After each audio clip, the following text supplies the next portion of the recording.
1988 International Motorsports Association season appeared destined to repeat a refrain echoed throughout the 80s, when a squadron of Porsches won nearly 3/4 of the races among the world's fastest sports cars, Grand Touring Prototypes, or GTPs. What the German Porsches didn't win in '88, a new 3-car entry from the world champion British Jaguar team was likely to. Sure enough, the season opening 24 Hours of Daytona was a two-brand struggle. Jaguar first and third, led by Denmark's John Nielsen, with co-drivers Martin Brundle of England and Brazil's Raul Boesel. Porsche swept the rest of the top 7 places. In round 2, through the streets of Miami, the Porsches and Jaguars were led by a single red, white, and blue car, making its first 1988 appearance, the Nissan. Brake problems dropped the Nissan from the lead after 38 laps, leaving Price Cobb in a Porsche to battle the Jaguar of Daytona winner John Nielsen to the finish.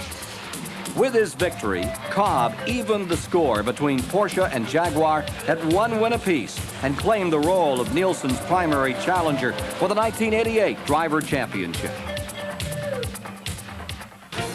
While Porsches were sweeping the top 5 places at Sebring, Florida, the Nissan team was a few hundred miles north in cold, rainy Georgia, preparing to rewrite the record books. After 3 years of private frustration and public ridicule, this team was about to turn the 1988 IMSA season into the year of the Nissan.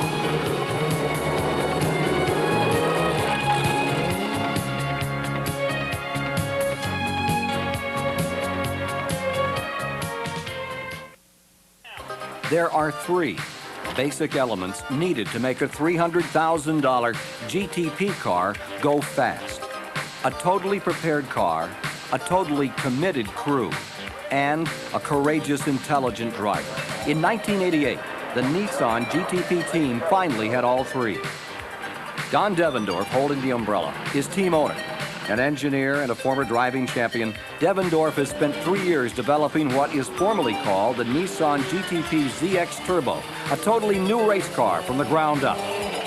For the crew, most of whom have been with the project from the start, that brake problem at Miami was the latest in a string of glitches that have prevented the Nissan from realizing the potential that Devendorf and his team know it possesses. Pit watchers will tell you that Devendorf is a genius, a dreamer, and a workaholic. It's not all theory. There's a lot of hard facts and hard practical, just plain gut-wrenching work that you have to do to get involved in any of these activities. And you've got to have done your homework, and you've got to be willing to work hard, stay late, and do what it takes to make a winner. Above all, Don Devendorf is a gambler. Here at Road Atlanta on race morning, Brabham and co-driver John Morton switched to the team's new car, forcing him to give up the pole and start in mid-pack.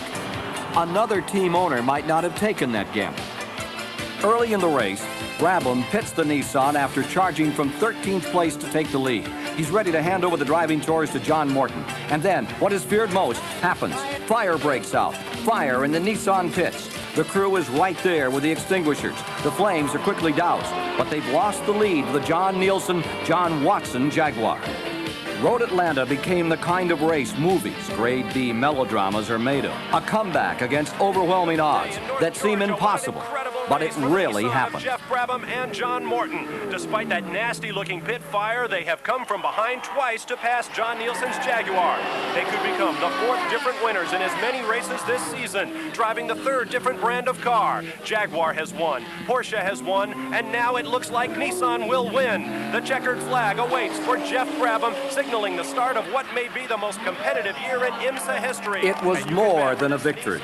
The Nissan team had proven they possessed the speed and the reliability to run with Porsche and Jaguar. After their pit misadventure, they had also found the confidence to come from behind and win.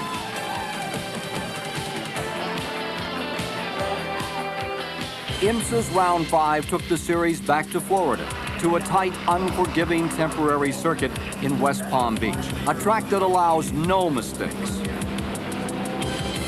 Here, for the first time, co-drivers Brabham and Morton are the favorites, if only sentimental. They're an odd couple. Brabham, son of three-time Formula One world champion Sir Jack Brabham, a transplanted Australian who rose to the professional ranks driving glamorous single-seat racers from Super Bs to Indy cars. John Morton is a laid-back Californian, a former Hollywood stuntman and a journeyman race driver of the highest order. Give Morton a race car, and he gives you back all the car has to offer. Their careers came together in the late 1970s on the Can-Am circuit. On one fateful occasion, their cars did too.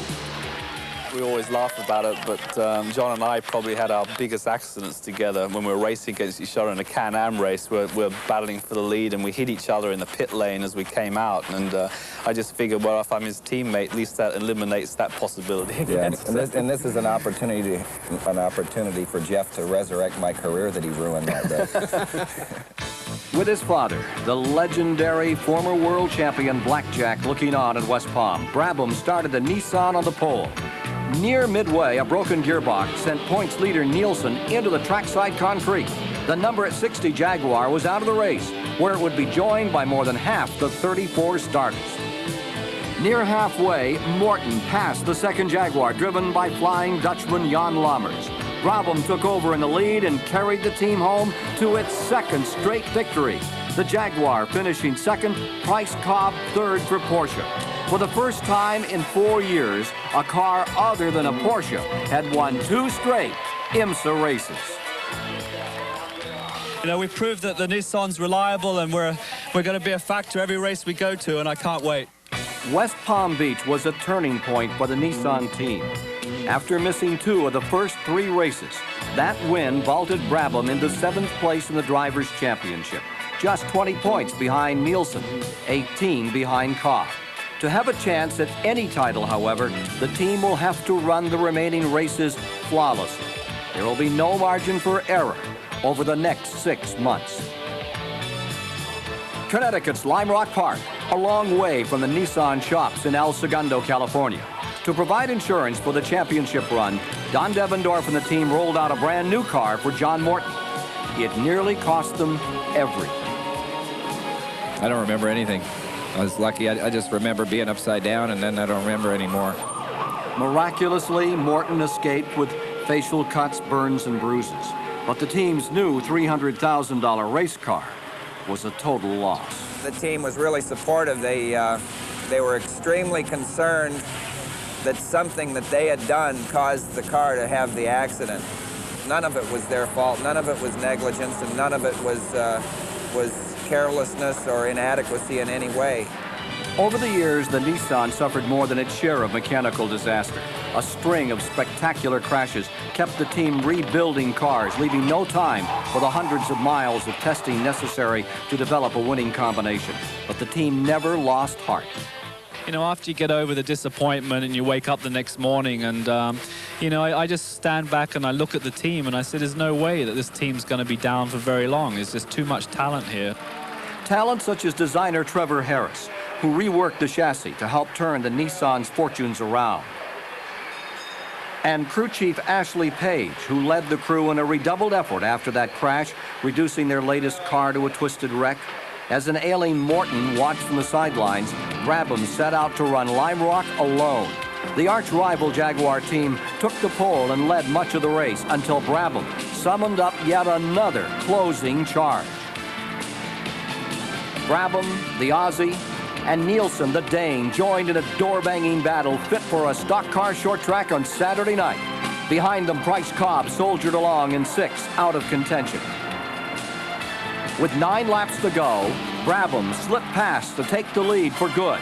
The Nissan's 3rd straight win climaxed a weekend of roller coaster emotion for the team and rekindled an old rivalry for Brabham. I think John Nielsen was driving, and John and I raced against each other in Formula 3, and it was like that then, and you must remember I still haven't forgotten how to do it. 3 straight victories lifted Brabham to 4th in the Drivers' Championship, 18 points behind Nielsen, with Price Cobb and his Porsche in 2nd and his co-driver James Weaver 3rd. Brabham's next chance to close the gap was just 6 days off, and with it, the chance to tie an IMSA record.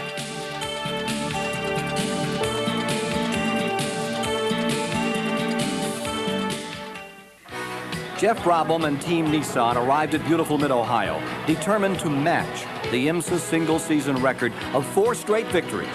Doing so would put both Brabham and Nissan in legendary company. Peter Gregg, a 6-time IMSA champion, won 4 straight in 1973, while Englishman John Fitzpatrick repeated the feat in 1980. Each drove a Porsche in his streak, and each streak led to a championship. Records aside, the Nissan team had plenty of incentive to keep winning, paying back a few old snubs. The guys on this team have been with this car for a long time, and they've been in a situation where they've been working on a car that's in a million bits, and now they've gone the full circle where, you know, they've taken a car that really wasn't very successful and turned it into a race winner, and I think they've got a tremendous amount of pride. Kastner watches over all of Nissan's racing programs. Keeping the GTP team motivated is the least of his worries. These are good people, and a lot of the pressure is internal pressure you put on yourself to do the best job you can. Driver Tom Gloy was recruited on short notice to replace the injured John Morton for Mid-Ohio. The former sedan champion responded with a superb performance. Taking over the unfamiliar car in the lead, Gloy brought it back an hour later, still out front. I got limited practice and I was a little bit concerned, but as the race went on, I got quicker and quicker and was able to give it back to Geoff still in first, so I was pretty happy. With Gloy's Mid-Ohio assistance, Brabham won that 4th race in a row. John Nielsen once again was second. The victory moved Brabham past Price Cobb into 2nd place in the driver's standings, 13 points behind Nielsen. 4th of July, 1988, brought the IMSA parade to historic Watkins Glen, New York, a track that holds a special meaning for Geoff Brabham. In 1961 and 66, his father Jack held the pole for the U.S. Formula One Grand Prix at the Glen. Blackjack never won there. Now it was his son's turn to try. Former IMSA champion John Paul Jr. won 5 straight GTP races over 2 seasons, 81 and 82. But no driver had done it in a single season. Despite the 4 wins that had fueled his championship charge, Brabham remained mindful of the odds against him. I feel like we're a tremendous underdog to win the championship, mainly because my chief opposition, say John Nielsen, he doesn't start the races and he has 2 cars to choose from. So really he has 2 chances to score good points every race, where I only have 1. But what a one! Brabham's Nissan took the pole at Watkins Glen by 2 seconds. In the race, John Nielsen never had a chance to choose between the Jaguars. Martin Brundle parking 1 car with engine trouble, followed soon after by the 2nd Jag when local hero Davy Jones tangled with a Dobson Morgan Pontiac and nearly flipped. With John Morton back in harness and a timely yellow flag to make a much-needed fuel stop, Brabham overhauled the Porsche of defending series champion Chip Robinson and pulled away to win. Brabham's 5th consecutive triumph vaulted him past Nielsen and into the lead in the Drivers' Championship for the very first time. Race morning at Wisconsin's Road America, a track known for its speed. Brabham walking to an uncharacteristic 5th starting spot as he goes for 6 in a row. Shortly after the race began, the fiberglass began to fly. Contact between Brabham and the Jaguar, driven by Jan Lammers, sent both cars spinning off the track. An angry Brabham pitted for repairs and then returned to the fray in 13th position. Once again, Brabham and Morton were forced to play catch-up. Again, they responded. Just after halfway, Brabham shadowed the Porsche, driven by 2-time World Sports Car Champion Derek Bell of England, then passed him for the lead. Brabham's 6th straight victory extended his record and put him within reach of the all-time IMSA mark for consecutive wins in any class of car as the series moved to Portland, Oregon. Portland was synonymous with heartbreak for Nissan. Twice Brabham had won the pole and led the race, only to stumble in the final laps. For the first time since Lime Rock, the team attacked in numbers with a 2nd car for John Morton. 2 cars could help protect Geoff Brabham's 17-point lead for the driver's title. They could also take points away from Porsche in the other key IMSA title chase. the Manufacturers' Championship. The championship is something else that was not a goal to start with. Oh, it is now. It is a goal for us now. But it wasn't just not too long ago. In an eerie reprise of the 2 preceding years of disappointment, the Nissan swept not only the pole, but the entire front row at Portland. But this time, the disappointment was for others. For Jaguar, as Jan Lammers slid off the track en route to 4th place, one behind the sister car of John Nielsen. For Porsche, as its champion, Chip Robinson tangled with another car and fell out of contention, while Price Cobb's title hopes dimmed as he struggled home 5th, best of the German cars. Brabham was simply untouchable, leading from start to finish, burying the Portland jinx with teammate Morton close behind in 2nd. Brabham's incredible run of 7 straight victories tied the all-time, all-class record set by GTO champion David Cowart, half of whose career victories came in the 81 win streak. In 1988, it was time to sweep the record books clean. For the first time, Brabham and Nissan set atop both the drivers' and the manufacturers' standings.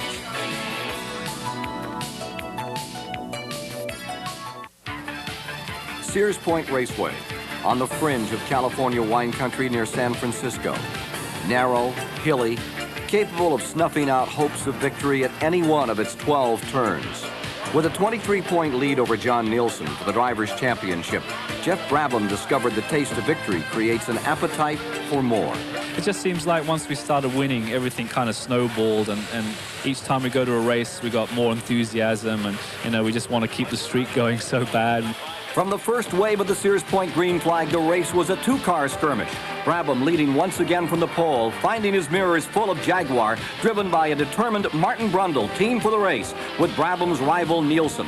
Using all the skill developed over years of Formula One racing, Brundle hounded Brabham and finally used a daring move down the inside to pass the Nissan and take the lead. Every driver knows that races are won in the pits as well as on the track. Playing his trump card, Brabham pitted before Brundle. The Nissan crew sprang into action, fitting fresh tires and filling the tank in less than 30 seconds. Moments after Brabham returned to the track, the leading Jaguar made its stop. John Nielsen took over, hoping to close ground on Brabham in the points with a win here. It was a strategy that played into Brabham's hands. When Nielsen resumed the lead on the unfamiliar track, Brabham struck. Brabham pulls the Nissan right up behind Nielsen's Jaguar. You can bet Brabham is banking on Nielsen not being up to speed just yet. At turn 12, inside at the carousel, the Nissan takes the inside track. Jaguar tries to close the door, and they touch. The Nissan squeezes by and into the lead. Geoff Brabham is on his way. On his way to a record 8th straight victory, Brabham and Nissan were now in a class by themselves in sports car racing history. You know, I think the key to the race really was they changed drivers, and it probably just took a few laps for John Nielsen to get going, and that gave me the little cushion I needed, but I had to run flat out the whole way. It's phenomenal. It's unbelievable. You know, the winning streak, we really actually just try not to think about that. We just consider each race on its own. And right now we've been looking towards San Antonio. We've got that race coming up, and the preparation machine starts again. A crash in San Antonio practice on the tight street course forced quick repairs before qualifying. Brabham then certified the crew's handiwork with his 8th pole in 10 tries. During the race, John Morton was passed by the Porsche of Price Cobb and James Weaver. In his haste to regain the lead, Morton collided with California's Skeeter McKittrick, and the Nissan fell further behind. Brabham returned to the cockpit with time to engineer yet another come-from-behind miracle to preserve the team's winning streak. But with the laps running down, a drive shaft broke. The car coasted to a stop. The 8-race streak was finished. There's no way you can just go through and finish every race without having some sort of problem. And I don't know, it's been a great run, and it's over, and now we just got to concentrate on the next race. Brabham's rival, John Nielsen, failed to gain ground at San Antonio as his Jaguar, driven by England's Andy Wallace, lost its brakes and crashed. Victory went to the Cobb-Weaver Porsche, putting the German brand back on top in the manufacturer's chase. by a single point. The quest for the championship moved next to Columbus, Ohio, where all thoughts of championships were forgotten this day following the tragic death of Al Holbert. The five-time IMSA champion was killed in this plane crash, leaving memories of 49 victories, leaving memories of a man most special in character and spirit. Back at the track, John Morton had withdrawn. His Nissan replacement was Brabham's Indiana neighbor, the Irishman, Derek Daly, who in his first Nissan drive and his first visit to Columbus out-qualified Brabham to take the pole. With his qualifying buddy as an escort, Brabham set out to put Nissan back on the winning track. It was the usual full-contact street race. One of the first victims, a totally new twin-turbo Porsche, the latest effort by the German automaker to reassert its racing domination. Daly, too, suffered traffic problems, losing valuable time, but not as much as the Jaguar drivers, who found one another at a particularly treacherous corner. Once again, it was Geoff Brabham taking a wire-to-wire victory, and this time, the 1988 IMSA Drivers' Championship. To win the championship is really a great accomplishment for the whole team, and the car ran very, very well, and I'm very happy for Nissan and myself. This is great. Oh, this feels great. This is really a special race for us because it finally cinches the Drivers' Championship. We got one more to go, though, and it's going to be a battle down to the wire for the manufacturers.